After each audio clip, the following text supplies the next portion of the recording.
Assalamualaikum warahmatullahi wabarakatuh. Jumpa lagi dengan media perkebunan yang selalu menampilkan informasi seputar perkebunan, baik teknis maupun non-teknis. Juga industri yang berkaitan dari hulu hingga ke hilir, serta informasi-informasi yang terkait kebijakan pemerintah yang menyentuh sektor perkebunan.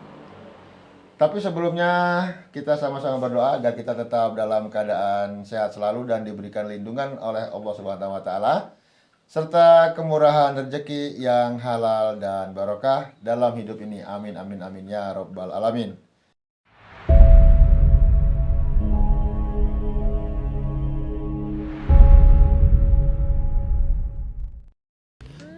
Peluang bisnis lain yang cukup menjanjikan dalam industri kelapa sawit adalah komoditas cangkang sawit, yang saat ini kebutuhan energi listrik dunia semakin meningkat seiring meningkatnya jumlah penduduk. Nah, krisis energi listrik yang terjadi karena makin menipisnya sumber energi konvensional dan banyaknya pembangkit tenaga listrik yang menggunakan bahan bakar fosil sebagai bahan bakar utamanya. Solusinya adalah dapat memanfaatkan sumber-sumber energi alternatif yang dapat menjadi bahan bakar substitusi yang ramah lingkungan, efektif, efisien, serta berkelanjutan. Nah, dibanding dengan energi fosil, cangkang kelapa sawit merupakan bahan bakar alternatif yang murah dan berkelanjutan, serta ketersediaannya tidak perlu diragukan lagi karena luas perkebunan kelapa sawit di Indonesia yang cukup luas. Salah satu alternatif energi berkelanjutan adalah dari biomas sawit. Biomas sawit tersebut khususnya dari limbah kelapa sawit, yaitu cangkang dan serabut sawit yang sudah terkumpul di sekitar pabrik kelapa sawit, sehingga tidak memerlukan biaya pengumpulan yang terlalu besar. Dan hingga saat ini kebutuhan cangkang sawit hanya untuk kebutuhan boiler pada pabrik kelapa sawit yang hanya membutuhkan sekitar 30% dari total produksi cangkang PKS tersebut.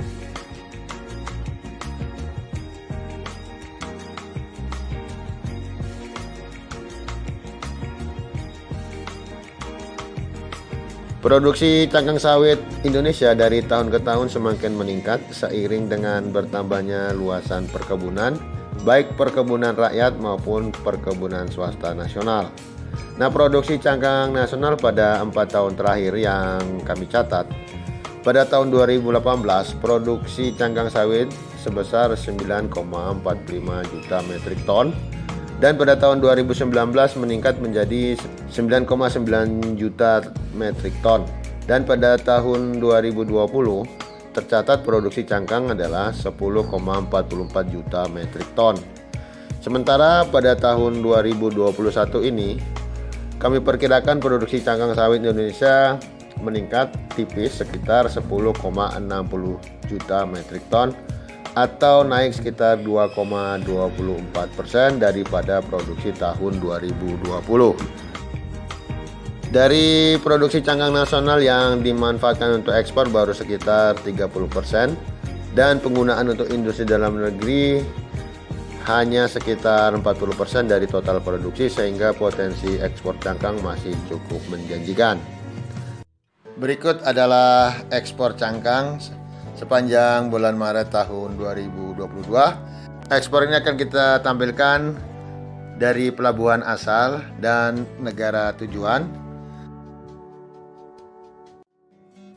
Untuk tujuan Jepang, dari pelabuhan Dumai tercatat 83.293 ton, dan dari pelabuhan Kuala Tungkal 29.208 ton, dari pelabuhan Muara Sabak 88.341 ton, dari pelabuhan Bombaru 10.894 ton, dari pelabuhan Teluk Bayur 41.133 ton, dari pelabuhan Padang Bay 9.315 ton,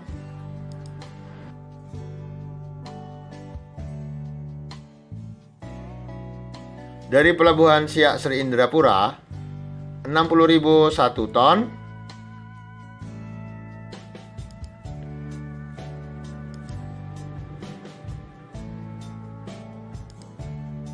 Dari Pelabuhan Tanjung Beringin 20.600 ton. Dan dari Pelabuhan Pontianak 10.984 ton. Jadi total ekspor cangkang Indonesia untuk Jepang sepanjang bulan Maret tahun 2022 adalah 353.774 ton. Selanjutnya tujuan ekspor adalah Singapura. Dari Pelabuhan Perawang tercatat 6.273 ton. Dari Pelabuhan Jambi 7.455 ton. Sehingga total sepanjang bulan Maret untuk Singapura ekspor kita cangkang adalah 13.729 ton.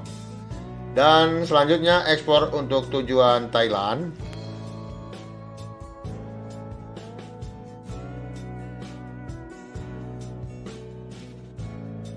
Berangkat dari Pelabuhan Bumbaru tercatat 6.879 ton. Dan dari Rengat 7.305 ton.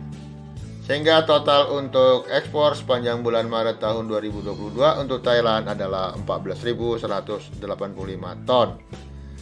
Sehingga total ekspor cangkang Indonesia sepanjang bulan Maret adalah 381.688 ton. Demikianlah tadi Sobat Planters, data ekspor cangkang sepanjang bulan Maret tahun 2022. Semoga informasi ini bermanfaat bagi teman-teman semua. Terima kasih. Wassalamualaikum warahmatullahi wabarakatuh.